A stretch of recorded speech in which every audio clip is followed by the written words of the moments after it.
A short time ago, I was contacted by a listener to the podcast. And the first thing I want to say is thank you very much for that, because it's always good to get feedback. Otherwise, it's just me sitting here on my own, talking to myself. So it was really good to get the feedback. And in fact, the question that was asked was in relation to a trip that was being planned, which sounded actually very exciting to visit gorillas, among other things. So that's a great thing to do, and I'm glad that you're enjoying the podcast.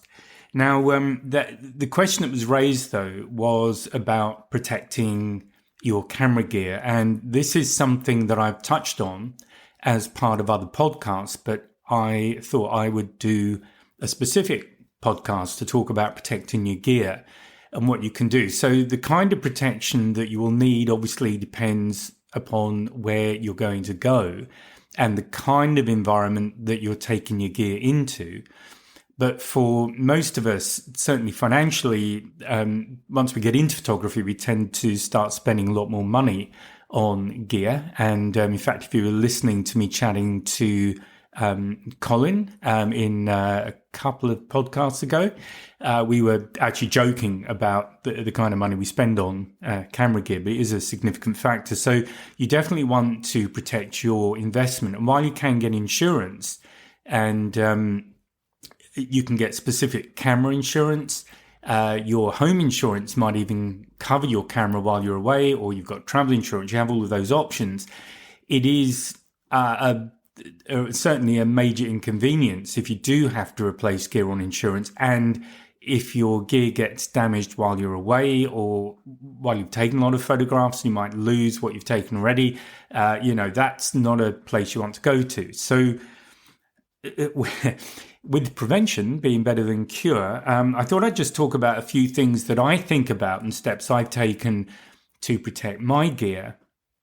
And certainly I am in environments where I've done a lot of photography on boats, so obviously they're very wet, and my cameras have on occasion had a good dousing in water. So I have that really not useful superpower of being able to find the wettest place on the boat without really thinking about it. And therefore, I've definitely had my share of being showered with water, particularly in smaller boats when we've hit a bit of a wave. And on occasion, my camera suffered a bit. Now, I've been lucky. I've never lost a camera that way. But so there are steps I take, though, as a result of that experience. So there's obviously water is one. You might be in a situation where it can rain. So what do? You might be in a place where it's very dusty. It might be very hot. So there are all these kinds of things to think about. So I'm going to go through each one in turn. And you can obviously decide which apply to you. The other thing I want to mention, because this lady was talking about actually going to see gorillas. Now, I've done that, and you have to hike quite a long way. So whatever you're doing to protect your camera, you need to also think about that in the context of what you might also be carrying. And are you carrying all of your gear? Are you being a bit selective about what you take? And then what measures can you take to protect it? So without more ado, let me jump in. So I'm going to talk, first of all, just generally, and then we'll dive back into specifics.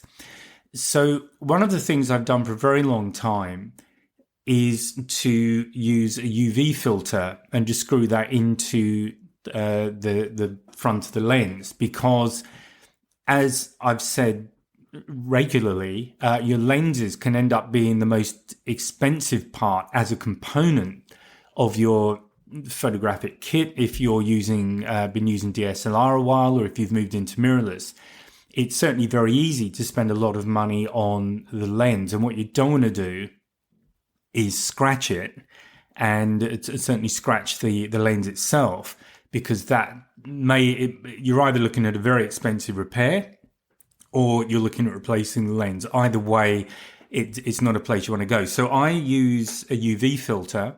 Now, some people argue against them, but in terms of loss of quality and all of that kind of thing, I've not experienced that. I buy usually good quality UV filters. I say usually because I actually found myself in Namibia not long ago and found that one of my lenses, for some reason, there wasn't a UV filter on it, and I have no idea what happened to that filter because, as I say, I put those on my lenses as a matter of course. Normally when I buy the lens, I buy a good quality filter to go with it.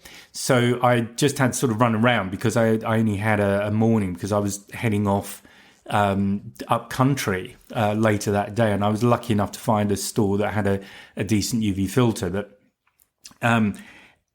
that said, that's what I do, because if anything's going to get scratched, I'd much rather it was the filter, which is very easy to replace, than it being the lens of the glass on the lens itself. So that's, I guess, tip number one. Do have a good quality filter just screwed in to protect any accident that might involve in the glass getting scratched. Also related to that, something I do now out of habit is I always use the lens hood. So pretty much every lens I've got has come with a lens hood, except the very wide angle things. But the other lenses, certainly the lenses that I use day to day, come with a lens hood. And when I'm using them, I always put the lens hood on, and it doesn't matter whether it's dark or if I'm inside or whatever. And the reason is very simply that if I should accidentally bump the camera and lens against something, the thing that's most likely to hit whatever I've bumped against, the thing that's most likely to hit that object first is the lens hood. And certainly when I was doing photography when I've been on boats taking photographs, if I'm moving around the boat, I might be going up and down ladders or just moving around by the edge of the boat. Obviously on a boat, you can get unexpected movement. And that has definitely happened to me on a number of occasions. And what's happened is as the camera's swung, but it's the lens hood that's taken the impact and not the lens. And because they're made of plastic, they're actually reasonably good at absorbing a small amount of force, and typically the kind of force that you would experience in that situation. So they're really the two tips that I recommend for lenses. And in terms of, well, general terms of if you are in environments where it's very dusty or it's wet or definitely not good places to be, the other thing to do is just keep the lens cap on until you are actually going to use the camera. So that adds another layer of protection. It helps to keep things clean. And what I will do when I get to where I'm going to be taking the photographs, I like to take a test shot first of all anyway, just to make sure my settings are kind of about right. And if they're not, make any corrections that I might need to make. So it generally isn't so much the exposure that's off, although occasionally it will be, but it's also things like making sure I haven't set exposure compensation accidentally, or my AF point, it's somewhere I wasn't expecting. Those kind of things I've found are more likely to happen. And if you're not looking for them, you might miss them. And therefore, you might end up with shots that are out of focus or not correctly exposed. And it's only sort of later on you realize that you had a setting in there you weren't looking for. So always do that. But do a test shot, have a look at the settings, make sure everything is right. But keep that until you're close to where you're going to be using the camera if you're in a very dusty or wet environment. So maybe in rainforest where it might rain. That kind of thing. Okay, now if you do want to add further protection to your kit, there are certainly things you can do. And I was having a quick look on the web just to see what was out there. And you get things like lens bumpers, ring bands you can put on the lens. Now, I've never done that. However, you might decide that it's worth the investment for where you're going. So it becomes obviously personal choice. The thing that I do use a lot, and I have spoken about before, and if you've been on any of the webinars where I cover this kind of stuff, you'll have seen photographs of it. I use a rain cover or a rain shield, perhaps. I think they've got different names. Basically, what I'm talking about is something that is a waterproof, as in a splash-proof cover. So one end of it is open and it fits around. In fact, I use it on the lens hood, and it's elasticated, so it will snap around there. And then it basically covers the whole lens and the camera body. There is a window in the back so you can see what your settings are. You can see the back of the camera. So if that's where your screen is, if you're using a mirrorless camera, you can still see what's going on.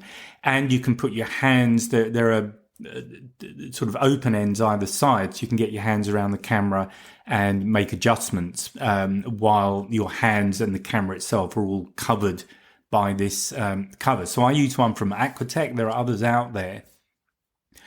And where I found that really useful, though I actually bought it for use on boats because, as I say, I have got a good dousing every now and again and the camera's suffered.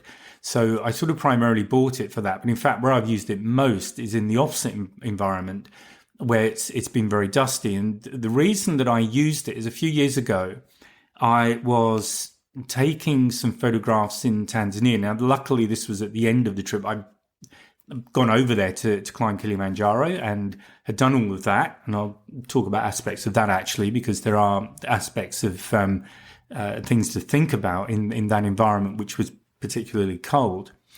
But having done that trip, I'd added on a few days to go to the Serengeti and do some wildlife photography. And while I was on that part of the trip, one of the things that kind of characterizes where I was is there was a very fine dust. In fact, I've had this in Namibia where I was recently. And one of the problems with fine dust is it can kind of work its way between the lens and the camera body. And that's what happened. And it started getting into the electronics a little bit.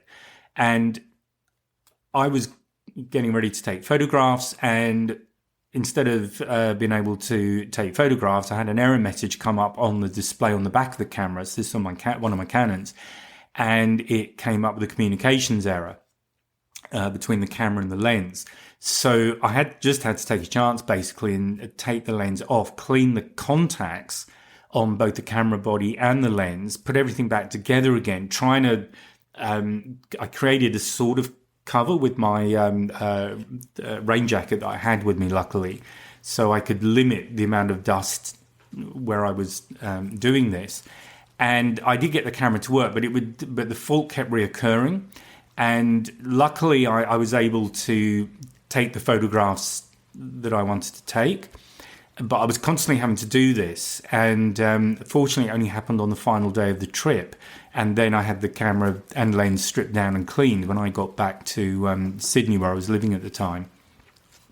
But that got me thinking about how to just protect the camera from something that wasn't actually obvious, because the obvious thing about dust is that you keep the lens clean and perhaps the camera body as clean as you can, but I hadn't thought about it being able to work its way between the lens and the body, because I wasn't particularly changing the lenses very often, or I don't think even very much, because I'm pretty sure on that trip I had two cameras with me, and what I typically will do is have a telephoto on one and then a wide-angle zoom on another. So I've got a telephoto zoom on 100-400 on one body, and it would be the primary, so it typically is my EOS 5. And then I have the wide-angle zoom on my backup body, which is the EOS 7. And that way I don't have to take the lenses off at all. I can just quickly switch from one camera to another. So I can work that way if I'm in a vehicle. I just have a camera bag. One lens is covered now with that splash cover. The other camera sits in a camera bag I've got that I can stick on the floor if I'm in a vehicle, and there's a zip in the top of the bag so I can just drop things in and out and keep that bag zipped up, or at least the opening covered while I'm not using it. So that way it absolutely minimizes dust getting in, but obviously if you're in a wet environment, if you've got that sort of option, you can do that too. So that is really the only bit of gear I've specifically invested in to protect the camera from water and from dust, and to some extent from heat as well, and I guess also cold, because you've got a layer of air between the camera and the cover there.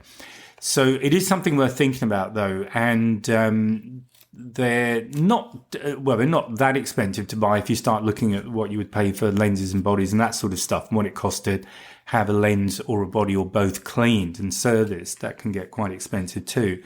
So that is the one bit of kit that I have invested in and I do use regularly when I'm away. Now, I mentioned the Kilimanjaro climb, and the thing about that was it was cold, but there was the threat of rain. I got really lucky. It didn't rain when I was there, but the threat was there. And what I did when I was doing that climb was I invested in a clip from Peak Design, and it was basically had the tripod mounts on it, as in the attachment to the camera, but the clip itself clipped across one of my shoulder straps on my backpack. So that meant I could basically mount the camera on the strap of my backpack rather than handle it. I also had the loop thing around my neck. God, crikey, I've got a complete blank there on what you call those things, but the camera strap. It's getting really technical here. So I had that loop around my neck, but it meant that the weight of the camera was actually supported, and the camera wasn't swinging. And that was my main thing, because I was doing a little bit of climbing, not very much, but occasionally you're clambering over boulders and things, or up banks. So I wanted my hands free, but I didn't want the camera swinging. So that was one thing. But because it was a cold environment, the thing to remember with cold, particularly if you have a mirrorless camera, is it does degrade the performance of the battery. So once the batteries start to get cold, they won't perform as well. So I did a couple of things. One is I normally have, what I have on my camera bodies is the body extension that allows you to fit 2 batteries. And the reason I use that is that, first of all, I find the handling is better because it's got a larger grip on, in the case of the Canon units that I use, the grips on the right-hand side. And I find that a much more comfortable grip to use, particularly when I've got the 100 to 400mm lens on. And also because you've added a little bit of weight to the camera itself, the primary bit being the second battery. It just shifts the center of gravity back a tiny bit towards you, but I've just noticed a big difference. And it's that combination of having the grip and the center of gravity being slightly towards me. I just find that a really comfortable way to use the camera with a long lens. If you're using a more standard lens or a wide-angle zoom, it won't make much difference. But that's just my personal preference and why I tend to buy that bolt-on unit for the bottom of the body when I buy a new body. So what I did, though, for that particular climb is I removed that bolt-on body. So I only had the one battery in the camera. But it made the camera body, and because I was using a wide-angle zoom, it made that whole unit, if you like, that I had on my strap, made it a bit lighter. And it meant the second battery, and if I had a couple of batteries, I would put them in my clothing so that they were pretty close to my body. So normally in a pocket in my shirt. I had some shirts with a kind of clip, but a pocket up there, which meant that my spare battery, if I did have to change it quickly, was already warmed by my body heat. So that would give me, at least initially, a higher performing battery. And also in that situation, I didn't really have the option to recharge the batteries on the move. I didn't have a solar powered unit. And I think they got a lot better because this was going back what was it, 2017. So yeah, that kind of technology has moved on quite a lot. So you may well find that you've got more option, crikey, I can't even say options. So you've got more options for charging your batteries using solar power or charging a booster of some sort using solar power. I've seen that as well now. Okay, so back to protection. So I've spoken about this splash cover. Another thing that I tend to do when I'm buying a backpack is, first of all, I'll get one with hip straps, because you want to think about how much gear you're carrying and how far you've got to carry it. And going back to the gorillas, I had to hike 3 hours each way on one occasion. And so there was, and I actually put quite a lot of gear in my backpack initially because I wasn't sure which lens I'd need and all that sort of thing. And in the end, I did tape my zoom, the telephoto zoom, but I kind of got mixed results with it because it was quite dark. It was overcast a lot of the time, and we're also in forest, fairly dense forest. It's bamboo forest because the gorillas had come down to eat bamboo shoots. So it was actually fairly dark. And that meant that I was having to shoot at quite a high speed. Again, bearing in mind that I'm using a long telephoto and I'm hand holding. I'm kind of squatting a lot of the time to try and get down low, so I've got a good angle on the gorillas. But when you're hand holding a long lens like that, you need to be shooting at quite a high shutter speed, so maybe 1,000th of a second or higher. And in low light, with a long telephoto doesn't give you a big aperture to play with, so it means you're having to compensate with a higher ISO. So that can be a trade-off. And in fact, I found it easier to use my wide-angle zoom, and that's a 28 to 135.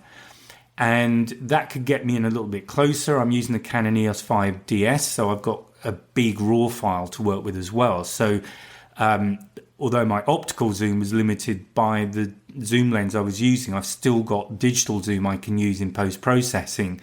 And because I'm shooting a big RAW file, it means I can actually zoom in to a fairly high degree. So this comes down to knowing, so the reason I'm mentioning this is knowing what your camera gear is capable of and what options you have when it comes to zooming in, if you've got to compromise to get a better aperture range available and in order to lower the ISO in the situation you're in.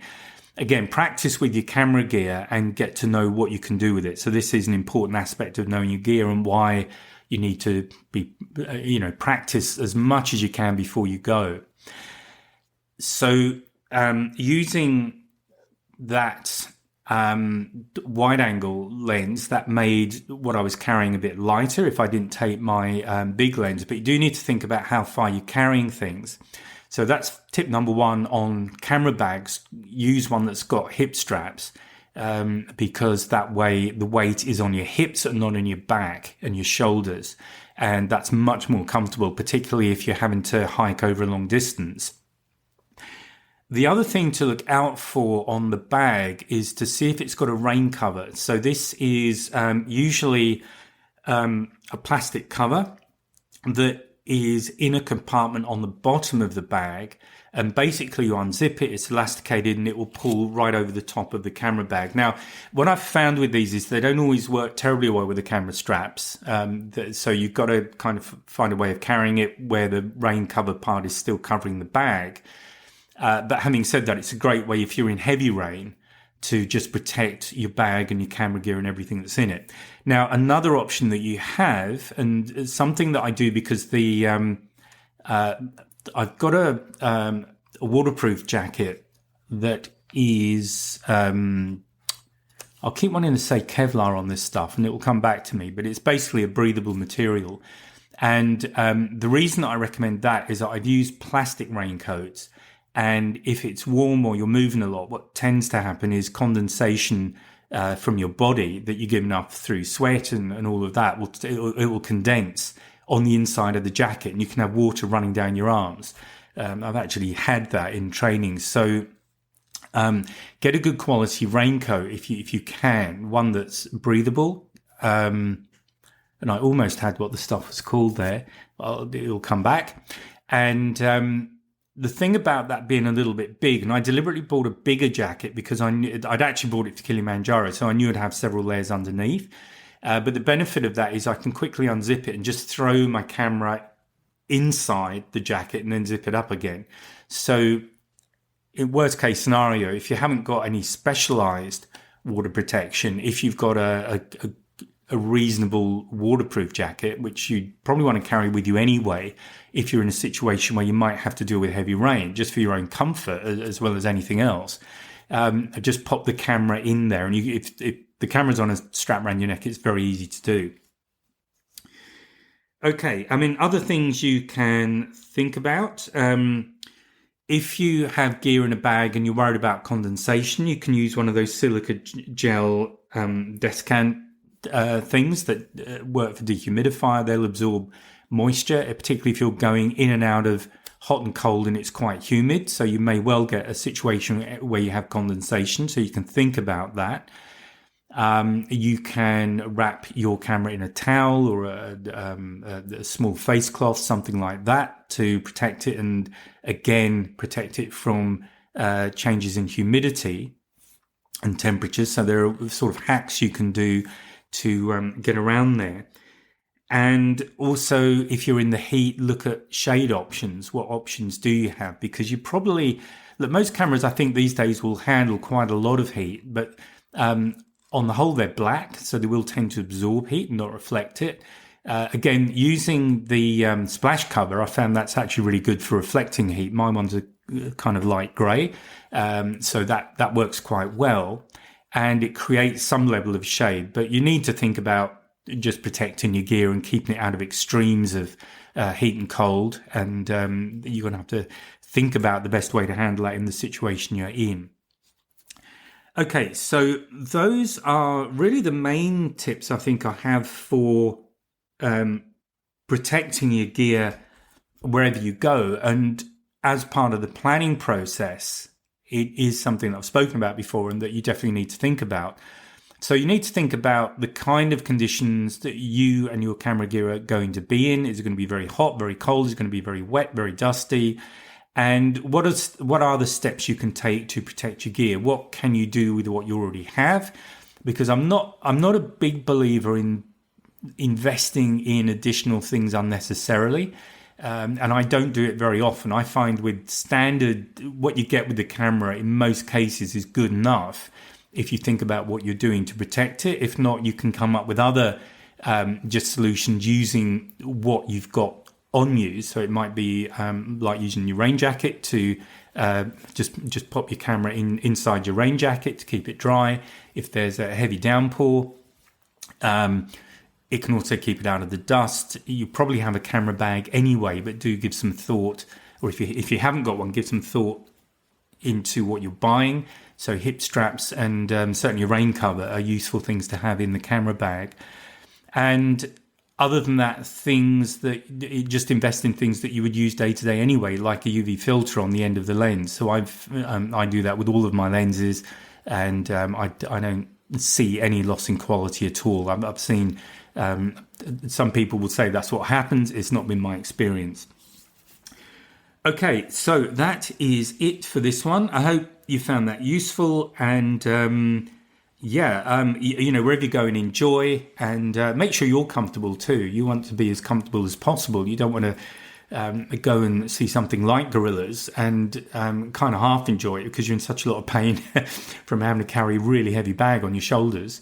You want to be in a situation where you can enjoy your experience with wildlife or wherever you are and whatever you're doing. You want to be able to enjoy it, and it doesn't want to be an ordeal that you've somehow managed to push yourself through. Okay, so again, thanks very much for listening. Thank you very much for the questions and the comments that have come back. I really appreciate getting those, and I'll speak to you in the next podcast. So bye for now. Oh, and one thing just before you go, please take a look at the 2026 wildlife calendar. That's available now. It's on the website. There's a link below the description of this podcast episode. So please take a look, and I'll speak to you next time. Bye now.